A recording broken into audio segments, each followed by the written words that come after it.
yeah, your little guy's looking pretty good so far. Couple things that need to be fixed that you can see really easily on here.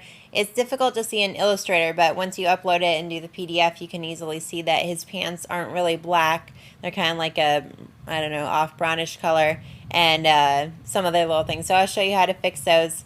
So I pulled up your project in Illustrator.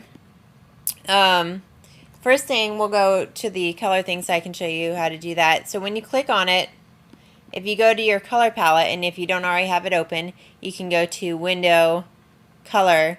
You can see that the pants, even though they look black, you actually have it set up as a Pantone color. So even though this is called black, it's actually not RGB black. It's a completely different kind of black that just looks black when it's in Illustrator. So what you want to do is in your color palette, hold down Shift and click anywhere down here on this color bar, and then you're just going to cycle through the different color modes. So you want to go through until you get to RGB. Now that you're in RGB, you can see that this is in fact not true black. You want it to be 0, 0, 0, 0, 0, 0, and that would be true black. So what you have to do is just drag these down to pure black, or if you have a swatch that is RGB black, you can select that also. Unfortunately, if you just click here, you can see as those numbers change that that is not pure black. So unfortunately, in this color swatch that's down here, it's a little misleading. That's not pure black. So you can just slide those down. And again, it's easier to see when you upload it to Concept Share, or if you save it out as a PDF versus actually seeing in Illustrator, because it does look like black here.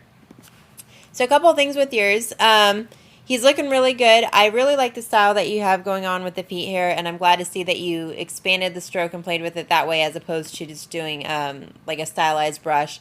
A lot of people tend to use like these ones over here. So I'm glad that you didn't do that, because then you don't have as much control over it. So I like to see that you've expanded it and you were doing more of a custom style there. But you didn't continue on with it to the rest of it. So you have the style down here that isn't very cohesive with the rest of the style that you have going on here. So I like this. I would like to see you continue this style up in this area here. His arms are looking a little bit weird, kind of a little bit freaky. So I want you to play with those a little bit just so they don't look so crazy. Watch out for certain areas, like if you zoom in. And I am going to be nitpicky on this because your logo is going to be on a billboard and all these other places, so people are going to notice little things like your line's not connecting there or there or there or there. So you got to go in and really be meticulous and make sure that everything lines up correctly and everything's nice and clean and perfect. Other things is you want to watch out for using patterns in your logos, because usually they're very distracting or they don't work very well, especially if you're going to have a pattern where everything looks like just a straight line and there's no variation to the line at all. So something like this. So I would actually get rid of this pattern that you have going on the tie and up in here and just play with the line variation and make it more interesting that way.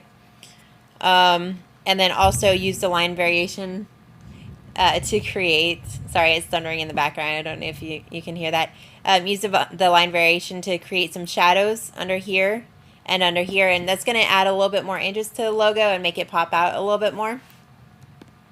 The other thing is his face. Faces and logos are very, very hard to do and make them not look cheesy. So I'm just going to be honest with you.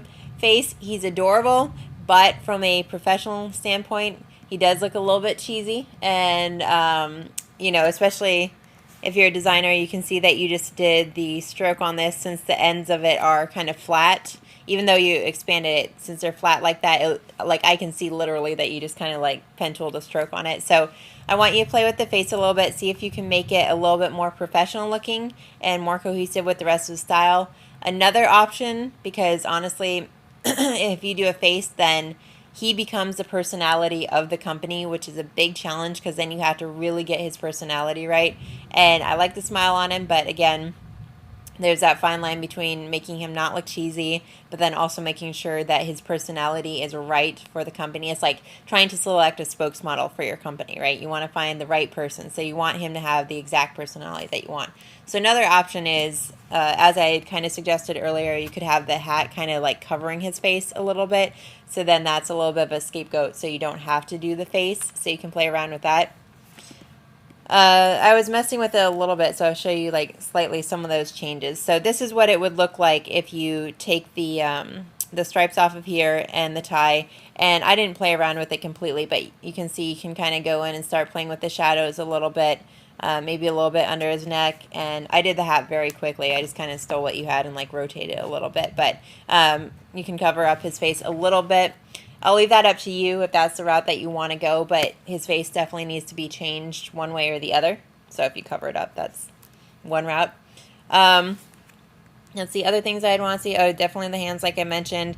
And just the style that you have down here, again, continue that up to all these other areas here.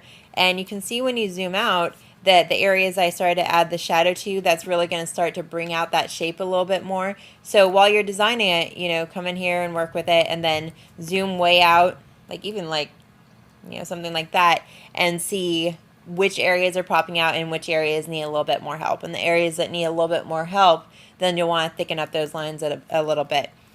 Such as on the shoes down here, try not to get any areas that are too thin. Like I'd beef this up a little bit right here, and don't let that line right there get too thin. As far as the type itself, it's not bad. At first, it is a little bit weird because you have little as the big text, and then you have big man as the thin text. I honestly don't mind it because it kind of shows that they're like interchangeable, I guess. So I don't mind it so much.